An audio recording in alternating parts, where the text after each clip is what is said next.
Okay, so with the last class I have shown you the efficacies of transmission electron microscope, in which I discussed about the resolution and the depth of field. I have discussed how to use this microscope to obtain different kind of images. Today I am going to show you the real microscope. This microscope is in-housed in the Department of Material Science Engineering of IIT Kanpur. We have been using this microscope for the last 5 years. So I am going to show you first actual microscope, different parts of the microscope, and then describe how we can use it. So in a transmission electron microscope is basically and versatile equipment in the sense that we can use this machine for many such analysis of materials and get information from starting from the diffraction to composition or spectroscopic analysis to high resolution microscopy. So obviously microscope will have basic features and a lot of attachments to get information on the spectroscopic related things and also the other aspects which I will discuss slowly. So in a real microscope we start from the top. Basically in an electron microscope the source is electron. So electrons are to be generated by certain means. Electrons can be generated by many means. One way of generating electron is to use thermionic emission of tungsten filament or the lanthanum hexaboride filaments.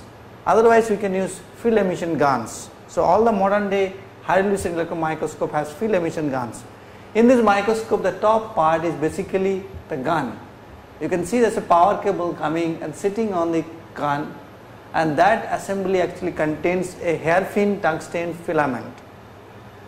This is nothing but just like a tungsten filament in an incandescent bulb we see in the real homes. So tungsten in the form of wire less than about 1.1 millimeter is bent to create a hairpin like structure, and then if we apply a voltage or if you to heat up the tungsten filament, it emits electrons.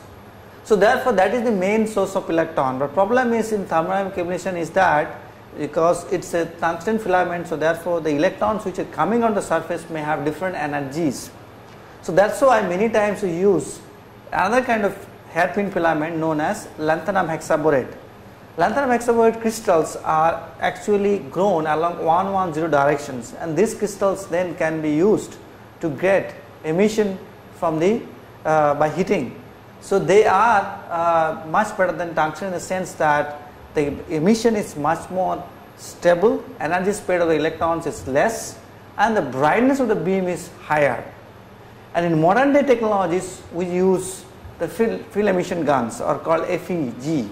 So field emission guns are again tungsten filament grown, or single crystal tungsten grown along 110 directions, and then we have a very fine tip less than about 0.01 millimeter, and if we apply a very high electrical field of the order of 10 to the power 6 volts per centimeter between this filament and another electrode, so the anode, then we can actually force the electrons to tunnel through this electrode and come out as an electron. So these are the sources which are normally used. In this microscope we use tungsten filament or lab 6 depending on our uses. So in a FEG we need to have a very high vacuum system, because FEG filaments needs to be very clean, contamination free. So therefore if you want to use a FEG filament, this top portion of the gun needs to be evacuated to a level of 10 to the minus 10 torr. So that's basically additional cost. That's why many of the microscopes, normal standard microscope, do not have FEG column. Otherwise one can actually heat up the tungsten filament in a FEG microscope so that any oxides which form on the surface can be removed. Whatever may be the way, the cost is very high for tungsten filaments. Now once the electrons are generated, they need to be focused. They are focused by a set of condenser lenses which are situating here. So normally in a normal microscope there will be 2 condenser lenses, and in a microscopes where you need to have a convergent electron diffraction, you need to have 3 lenses, what is known as a extra lens is nothing but a condenser mini lens which can force the electrons to to get converge into a small spot, and that is required for scanning transmission electron microscopy purposes. We have built in here, and in a microscope normally the most important part, followed by this the illumination section, that is the condenser lenses, source and the condenser lenses, is the objective lens. And you can see here, this is a sample holder and this is the objective lens, and the objective lens is basically just like a twin lens here. It's a ultra twin lens or U twin lens. The sample is inserted between these two twin pole pieces, and then the beams which falls on a sample are passing to the sample. They are actually focused by the objective lens to either generate an image or generate the diffraction pattern by a set of lenses which are sitting here. They are called intermediate lenses and the projector lenses. Obviously electrons cannot be seen in a microscopes, so one needs to have a viewing skin, and if you look at any microscope, this is the viewing skin with the binoculars, and viewing skin is nothing but a fluorescence screen made of zinc sulfide, on which if electron falls can create light, and our eyes, human eyes, can only see light, cannot see electrons. If the electron falls in eyes, in fact you will be blinded. So that's why this is fully protected. There is a glass, lead based glass, which will not allow anything come out of the sample. So remember, this is a very hazardous equipment unless until it is protected. So that's why all these things are actually nicely covered, and you cannot tamper about, you only view the skin and do all kinds of analysis. And in a normal modern day microscopes, the panels are like this. They are very small, in which you can have a very less number of buttons which can allow us to control the microscopes, and it is attached to a computer. Computer controls all the mechanisms in the microscopes. In fact, microscope control like the valves, vacuum systems, and the height lens and everything is controlled by that. So let me also tell you that as the electrons comes from the source, they need to be accelerated for any electron microscope, because that only energy of the electron can be increased. This is done by a high tension tank. So high tension tank actually steps up the voltage from normal supplied voltage 220 kilovolts in our country to about 200 kilovolts in the microscopes. There's microscope which can actually use higher voltages like 300, 400 or maybe 1000 kilovolts. So depending on the kind of microscope which you have, you need to have a very large tank. In this microscope, which is basically dedicated high resolution microscope, you have the objective lens which is separately cooled, so that temperature of the objective lens cannot be increased so much that focal length can be changed. Other than these lenses, we have apertures. Apertures basically used to select a particular beam, or basically to dictate the size of the beam. We have aperture here just below the condenser lens, first condenser lens, which can actually make the spot size very precisely. So one can change this aperture and set at different level depending on the intensity level of what we want.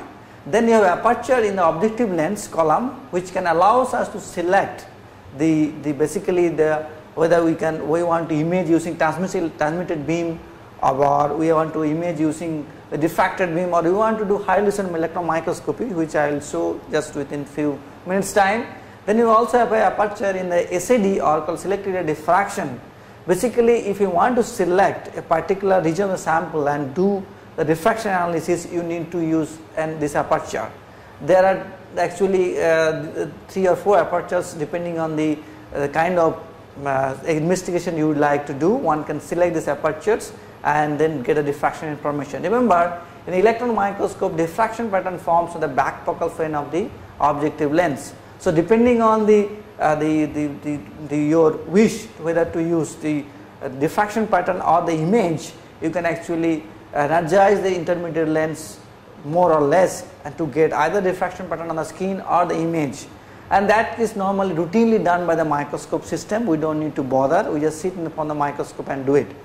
Other than that, this microscope has basically to make the vacuum system clean, we need to have a liquid nitrogen cooled setup, where there is the liquid nitrogen chamber which can take care of all the contamination on the sample, because most of the samples will have contamination not only when the not only that when the electron beam falls on a sample, it can generate contamination. Those contamination cannot be allowed to go to the vacuum system, or it can actually create the system vacuum system to be contaminated. So to get it anti-contamination free, we have anti-contamination device like a liquid nitrogen cool trap, which can take care of all these contaminations. So this liquid nitrogen tank needs to be refilled intermittently to get a very good vacuum inside the column of the microscope.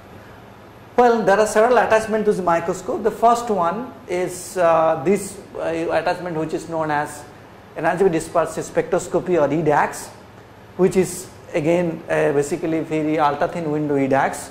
So we can use as the electron falls, and I discussed in the last class, it generates X-rays, and these X-rays can be used to basically qualitatively and quantitatively determine a particular element, also figure out amount of the that particular element present in the sample. So this is done by the EDAX, which have already been discussed in your material characterization course. So I will also discuss after what's called sometime in the course also.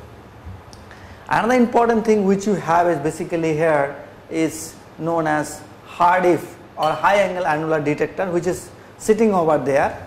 This detector is basically meant to get jet contrast images. As I discussed in the class, the electrons which as it falls on a sample, very thin transparent sample, it get diffracted, and diffraction power of the material depends on kind of element present in the material. If the sample contains very heavy element, they will diffract strongly. On the other hand, light elements like lithium, aluminium, silicon, as compared to palladium, bismuth, they will diffract very slowly. So therefore, we can actually get this different diffracting we can actually get the diffraction beams which are coming from a sample collected by this detector at an annular space or at an angular place from the transmitted beam. And by using this detector, one can actually see the actual jet contrast image on the sample. This is just like in a scanning electron microscope as we use backscatter imaging mode. But here we don't use the same technology or same concept like in scanning electron microscope. Rather, we are using a diffraction contrast imaging, which is basically governed by the atomic number of the element. So that is attached to this microscope. Other than that, one can have many other things, which includes energy loss spectroscopy analysis, which can be attached at the bottom of these microscopes, or one can have different video ports to do in situ microscope. Remember, we don't have in situ microscopic stage here, but one can attach this to this microscope. In situ microscopy means we can put the sample inside the microscope, then we can heat or cool it down and observe the sample, what are the kind of changes happening in the sample, and this can be recorded in a video by attaching a video port, or this can be recorded in normal mode also, which I am going to discuss in a minute's time. So therefore, depending on our use, we can attach different kinds of things in the microscopes. One can actually even attach other things like people sometimes use what's called the cold stage microscopy, where the holder itself is a cold stage, and this kind of stage is actually used for biological sample viewing. So depending on the use or depending on the need, a transmitted electron microscope can be used for any purposes. Now, as far as the recording is concerned, because images needs to be recorded, or the whatever you are viewing on the screen needs to be recorded. Earlier days, people used to record using a photographic plates, just like a normal photographic plates we do, but these plates are very big and long, so they can be pushed at the place just below this the viewing screen, and because transmitted electron microscope has a very large depth of field, so therefore whatever will be focused on the screen can be assumed to be focused on the photographic plate, and once these photographic plates are exposed by the electron beam, they can be just developed and the images can be obtained. But those days are over now. Normally nowadays we use a digital camera, which is there at the bottom of these things. This is basically digital camera from Gatton Incorporation, and this digital camera actually very sensitive to electron beam. So depending on the imaging conditions, we can actually collect these images directly on the digital camera and then view it on the screen. Okay, so depending on that, so I can show you one such image which is we have collected in the microscope. So you can see here there is an image which is collected by from this microscope. So there are many features. So one can actually do this image collection directly from the camera, and camera technology has improved extensively over the time scale as per the resolution of the camera, sensitivity of the camera, also the exposure to the camera, all has been developed to the optimum level. And nowadays we can have a very high resolution camera which can even grab the high resolution images to the exact resolution what you see on the screen. So but still many people use both the imaging systems and for day-to-day life. Then another kind of imaging system which has been developed nowadays, which is used, is called photographic plates, which are sensitive to the light. So those photographic plates can be used for recording, and then image can be transferred on a computer from the photographic plate, and then these images can be erased, or the photographic plates, the memory of the photographic plate can be erased and they can be reused. They are very sensitive to the lights, but they are not used for the normal microscopes, only for very exceptional cases where you want to record diffraction patterns which are energy filtered, that can be done. Well, that's basically the basic feature of electron microscope here, but normally in the electron microscope there are many other instruments behind. As you can, you may not be able to see from the video, but there will be UPS, the alternator power supply, that is needed. There will be chillers, because these lenses which are basically used to image of the sample in the microscopes need to be water cooled, because they are electromagnetic lenses, and this water cooling is done by chiller which are normally kept outside these microscope rooms. And then you can also have sample cleaning system. Before you put the sample, one can clean a sample using a plasma cleaner. Nowadays we also have a plasma cleaner which will show you just after I finish the discussion here. So using the plasma cleaner, one can clean the sample very nicely so that one can get a very nice region of the sample and view it. Well, these are all background things what one needs to have for a microscope. So that's why, other than that, the microscope needs to be kept in a very neat environment, free from any kind of vibration, free from any kind of magnetic field, also free from noise. As probably we will see sometime down the line, if I have the opportunity, I will show a microscope which is with the best possible resolution, called Titan, which will be installed in the IIT Kanpur. In a normal Titan microscope, even the person who is sitting in the front of the microscope cannot speak a word, or even cannot even weigh on. By doing so, you can actually create the problem in the image, because the vibration which is generated by that can actually reduce the resolution of the microscopes.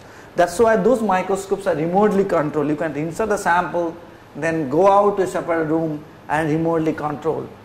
So, but here that's not the case, because the resolution of this microscope is not that. So in those cases, not only the microscopes are to be kept in a very clean and neat environment, but also the environment has to be free from all kinds of noises. Even the noise from the air conditioner can create problem. So these are the way high resolution microscopy has developed over the time scale. From 2006 onwards, the Titan microscopes has come up in this world, and it has changed the whole concept of electron microscopy all throughout. In the class, I will show some images of the microscopy. Okay, now let us switch on the beam on the microscope and just see that. Light up. So I just take on this chair and just switch on the beam here by using the computer, which you may not be able to see. And once I switch on the beam, in the microscope, I can clearly see that the fluorescent skin lights up. That means I have the beam aligned in the microscopes. Remember, for normal microscopy, high resolution microscopy, the electron beam needs to be aligned properly.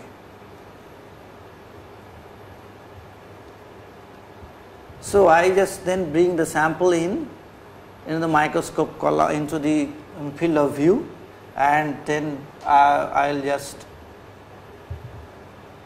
set up the microscope.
I will not show you the basic features of the microscopic investigations. We have already a sample inserted into the microscope, and I am going to show you most of the things on the screen, so that you can observe, because seeing here is always a difficult task on the screen. This is a small arena. So I just what I did is basically I put the sample in and focus the beam and just put the apertures, both the objective aperture and the selected apertures. Using that I can form a bright field image, which I will show you in a moment's time. So please view it on the screen here. Okay.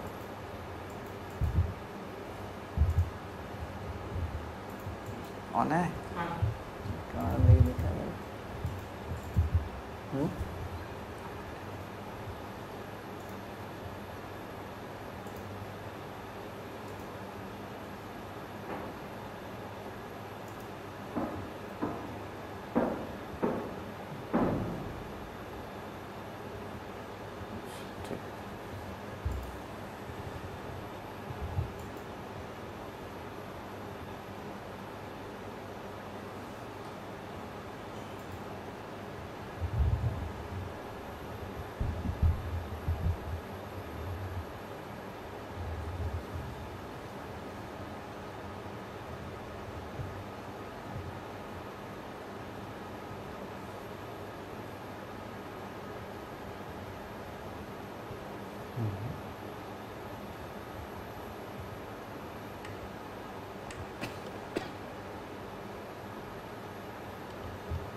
So you can see basically the image on the screen.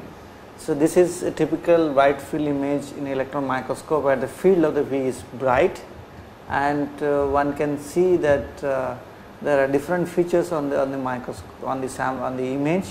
Some of the features actually each feature will tell us some contrast. Basically this kind of image is based on the diffraction contrast in the electron microscopes. As the electron falls on the sample, it undergoes diffraction. So by using the diffraction information, we can form different kinds of images.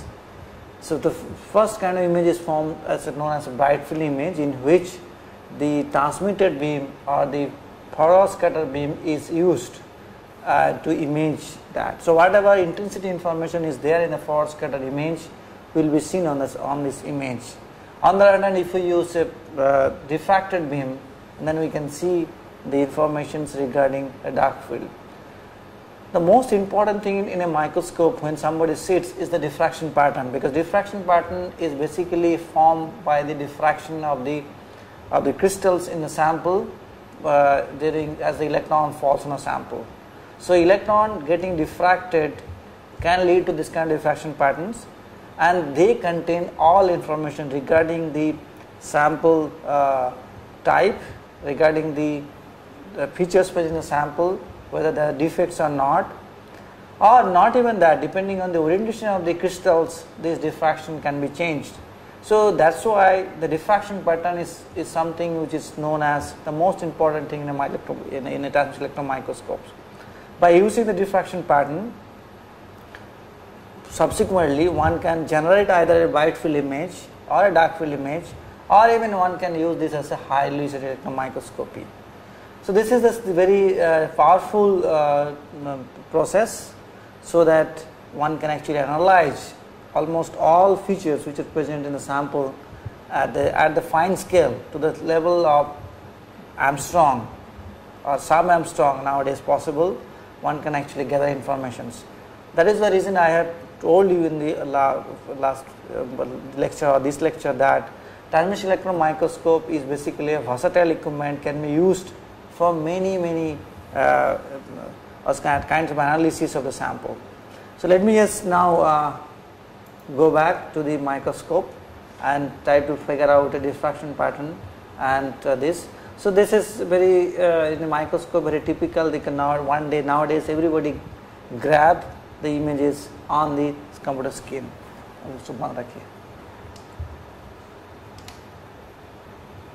ठीक है, मन रखिएगा. You don't come into picture, Yusuf. Otherwise, they will see that.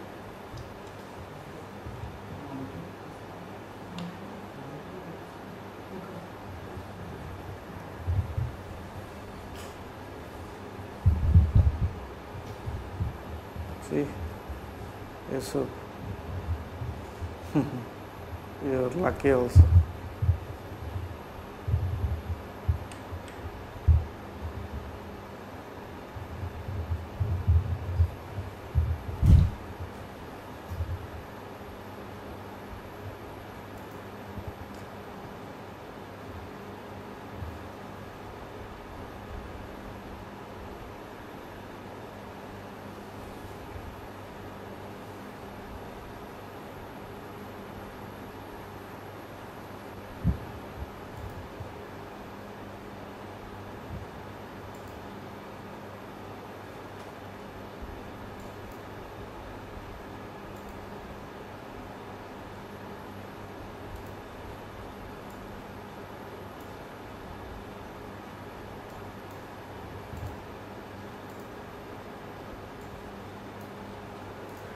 Okay, so we can actually gather a diffraction pattern by using the selected area aperture, select the particular region of sample, and this is one such diffraction pattern we can see on the screen.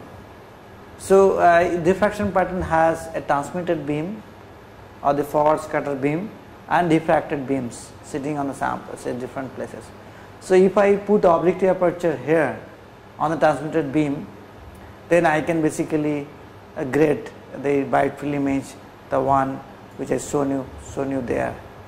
Okay, here. Now if I select any of these diffracted beams and put the aperture in the diffracted beam, objective aperture and diffracted beam, I can get the dark field image. On the other hand, if I select the large number of diffracted spot along with the transmitted spot, by using a bigger objective aperture, I can get basically I can make them interfere and get the interference pattern, which is nothing but high resolution image. Nowadays one even do not need to do that, because the lenses in the objective lens are so good, actually it generates the high resolution image in a very high magnification. Just a minute.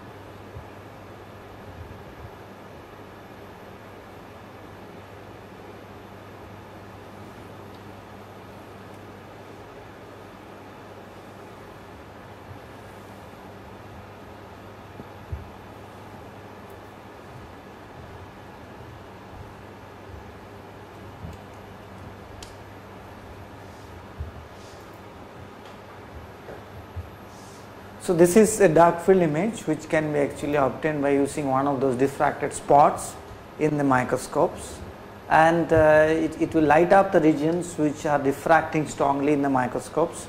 So this dark field image can be obtained even in that is called scanning transmission electron microscopy, STEM mode also, and the dark field image in STEM mode will give you again some kind of jet contrast if we use hard if, okay, in a dark field. That is called high angle annular dark field image, which can be done so routinely in the microscope nowadays, but one is to insert this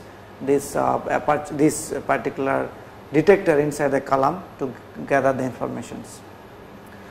So other than that, one can actually select any of these regions of the sample and then do the any of the regions of the sample here and do the spectroscopic analysis using the EDAX, or one can use another layer of spectroscopic features to basically do the composition analysis of the sample, but those are very involved techniques. Showing them in the microscope requires a lot of time, so I will not be able to show you in front of in the microscopes, but I will discuss you in the class in subsequent lectures when I discuss about the yields and the STEM. I will show you the basic features, and I will show you some examples of our own study which we have done in the process of our own research, even using these microscopes or maybe some other microscopes which I am going to show in the class. ठीक है?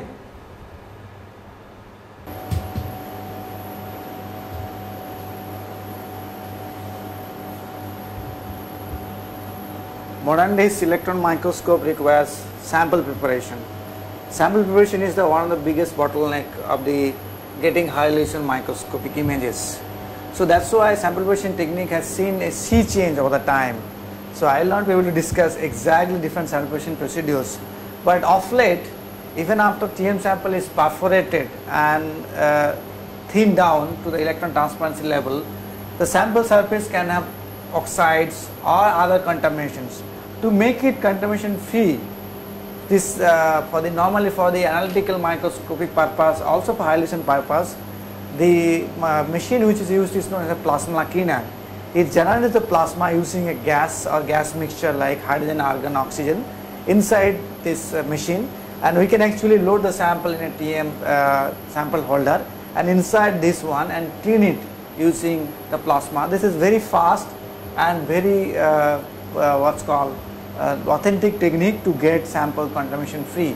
This is very important for many analysis, as I said, not only high resolution but also composition analysis and also in STEM, because in STEM we use a focused beam or a converged beam rather, not a converged beam, and as if the sample has contaminations, the converged beam will interact with the contamination and sample will be basically more contaminated as the investigation goes on.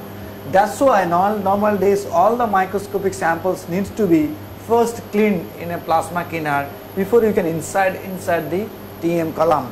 That also saves the vacuum system of the TM column. So this has been a new feature. In fact, many people nowadays use something known as a nano mill, where even after the normal thinning of the sample is cleaned by using very low energy argon beams in a nano mill very precisely, so the surface oxide layers are removed and a very controlled manner, and so that we can get an actual high resolution image in the microscope. So on following that, this machine can actually remove all the further contamination at all there, but nanomill is very expensive. Very few people in this world can buy it, so we don't have. So many people in this world actually use the plasma cleaner to clean the sample. Okay.